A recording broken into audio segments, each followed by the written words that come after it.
వరుసగా 2 మ్యాచ్ల్లో విజయాలు సొంతం చేసుకున్న ఆర్సీబీ జట్టు దూకుడుగా ఈ సీజన్లో ముందుకెళ్తుంది. సిఎస్కే పైన సాధించిన విజయం అయితే చాలా స్పెషల్గా ఉంది. దాదాపుగా 17 ఇయర్స్ తర్వాత చెన్నైలో ఆర్సీబీ విజయం సాధించింది. ఇక ఈ మ్యాచ్ తర్వాత ఆకాష్ చోప్రా కీలకమైన కామెంట్స్ అయితే చేశాడు ఆర్సీబీ పైన. అతను మాట్లాడుతూ ఏమన్నాడంటే, ఈ మ్యాచ్లో సిఎస్కే బౌలర్లను ఎదుర్కొనేందుకు కోహ్లీ ఇబ్బంది పడ్డాడు. తాను ఎదుర్కొన్న తొలి బంతి నుంచే కోహ్లీ అంత కంఫర్ట్గా అయితే కనిపించలేదు. ఎక్కువగా లెగ్ సైడ్ షాట్లు ఆడేందుకు ప్రయత్నించాడు, కానీ బంతిని మిడిల్ చేయలేకపోయాడు.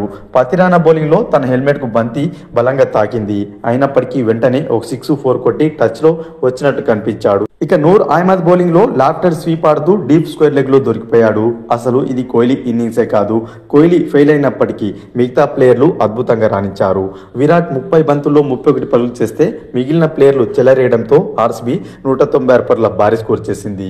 అంటే కోహ్లీ 5 ఓవర్లు ఆడినప్పటికీ మిగతా ప్లేయర్లు 15 ఓవర్లలో జట్టుకు 166 పరుగులు అందించారు. గతంలో కోహ్లీ బాగా ఆడితే మిగతా ఆర్సీబీ బ్యాటర్లు నిరాశపరిచేవారు. దీంతో ప్రతిసారి జట్టు 15 నుంచి 20 పరుగుల వెనుకబడి ఉండేది. కానీ ఇప్పుడు పరిస్థితి మారింది. కోహ్లీ ఇబ్బంది పడుతున్నప్పటికీ మిగతా ప్లేయర్లు అటాక్ చేస్తున్నారు. ప్రస్తుతం ఆర్సీబీ బ్యాటింగ్ లైనప్ అద్భుతంగా ఉంది. ఇక ఆర్సీబీ జట్టు కోహ్లీ పైన ఆధారపడదని ఆకాష్ చోప్రా కామెంట్ చేశాడు. ఫ్రెండ్స్, ఈ వీడియో కనుక నచ్చినట్లయితే లైక్ చేసి షేర్ చేయండి. మరొక ఇంట్రెస్టింగ్ వీడియోతో మీ ముందుంటాను ఫ్రెండ్స్.